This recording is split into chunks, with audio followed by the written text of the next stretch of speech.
Okay, so my full name is Margaret Elizabeth Speary Jones.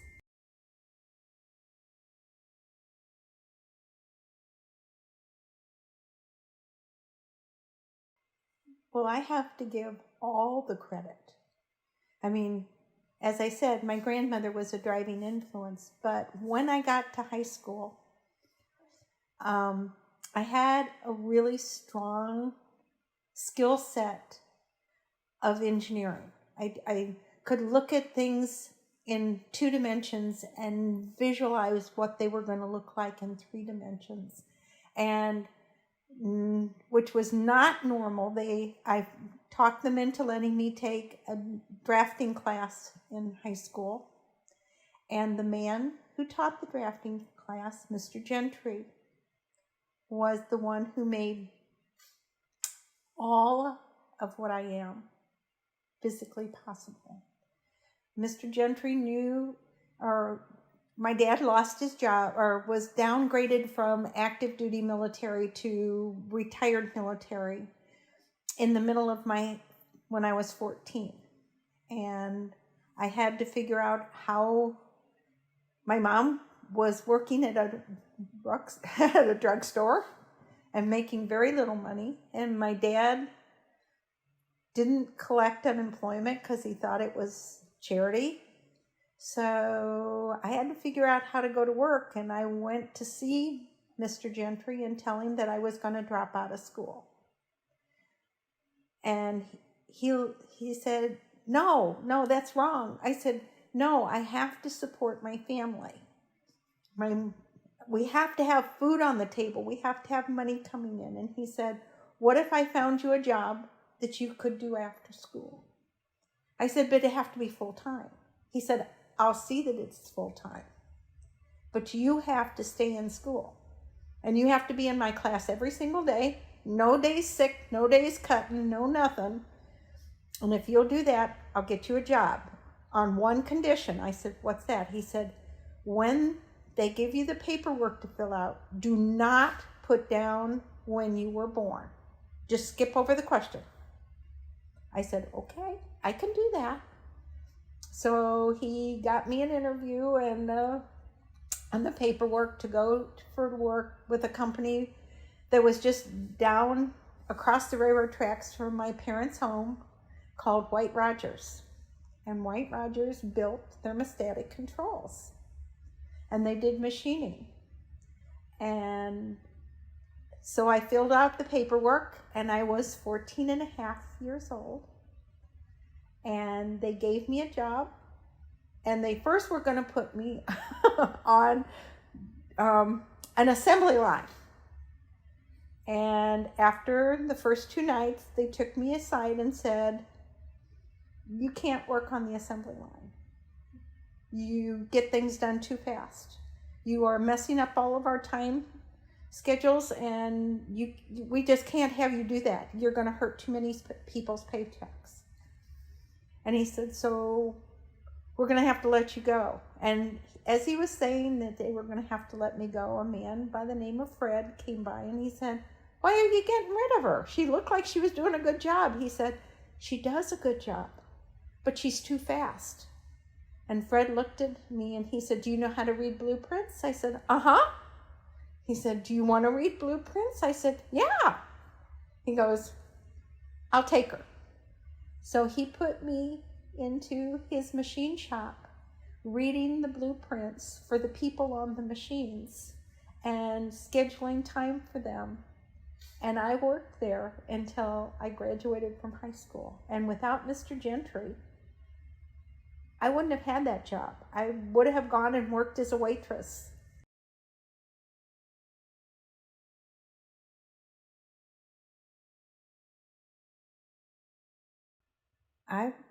That's a hard question. That's really a hard question. What advice would I give somebody who's struggling, and whether physically, emotionally, or socially? I don't know that I have good advice for somebody in those conditions, because I'm going to be honest with you. Most of my drive in life has been somebody telling me I couldn't. So when people tell me I can't, the answer is stand back, you watch. I'm going to show you what I can do. And I think that comes from having parents who were alcoholics who would say, you can't do that. You can't do that. Right? It was like when I went off to school and they didn't want me going off to school. They wanted me, my dad did not believe in educating women. And so I would say, it's you as a person. It's hard because you have to decide, are you going to give into it? Or are you going to say, watch me, stand out of my way and watch me. I'm going to take the whole thing by storm. I've lived with a lot of people with depression, and it's been hard to help them overcome their depression because it's internal. And when my brother had depression so bad, all I could do was make him go out and walk with me. I mean, that's how I end up walking 5 miles a day, is because I knew I couldn't get him to exercise, and I knew that movement was going to help him with his depression, but I couldn't get him to do any of those things. So I dragged him practically down the street trying to help him with his depression. And fortunately, the more he walked, the better he got. He still has battles with depression, but at least now he realizes that there are some other things he can do to try to negate the depression.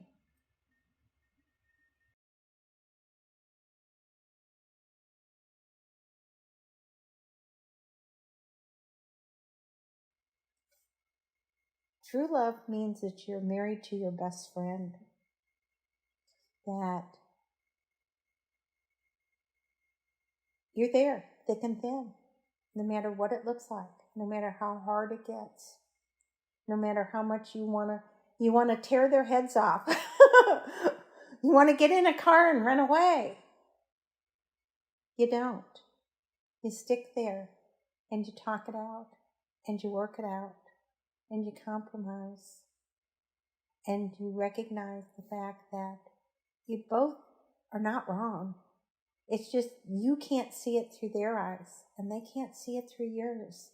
So you got to give them your vision and they got to give you theirs to be able to come to a good compromise. You couldn't be married. Come next April, we'll be married 50 years. Couldn't do that if we weren't willing to compromise and stick to it.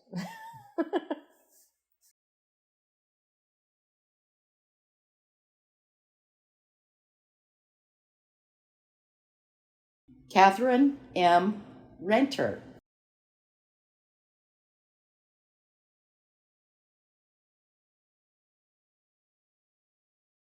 Things I would change in my life would be, I wouldn't have got married so young. I wouldn't have started having kids so young. I would have enjoyed my youth a little bit better.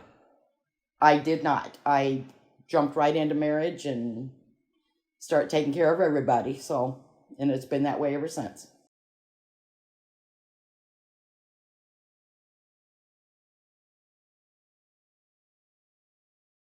Do I believe having a significant other around is beneficial?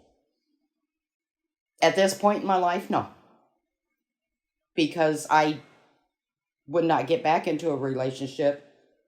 Not at this point. I mean, who knows? I'm almost 65. Yeah, I don't think I'm going to find anybody. But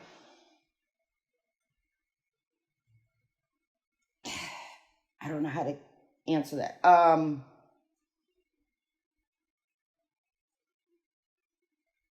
If you're truly in love, yes. If you meet each other's needs, yes. If you both want the same goals in life, yes.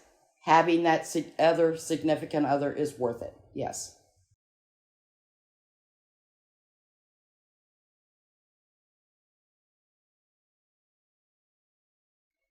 advice I would give to somebody that's struggling, either mentally or physically, anyway, believe in yourself.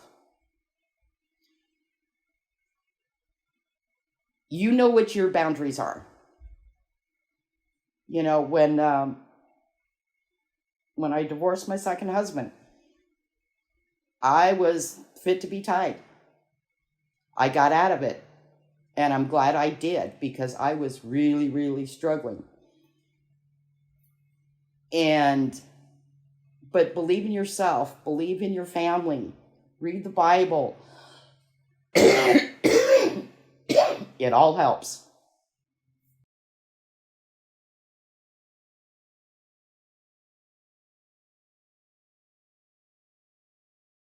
My current goals in life is to quit smoking. Definitely number one. I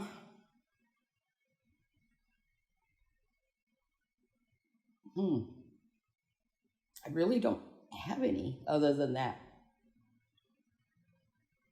I know, I lead a boring life. What can I say?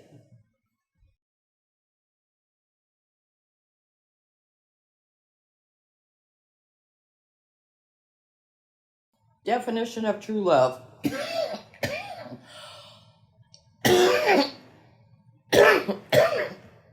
My definition of true love is when two people have the same goals, love unconditionally, want the same things,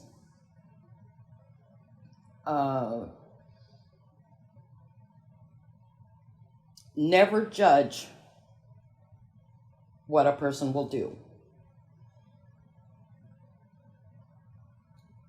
If they do wrong, be there for them. If they do right, praise them.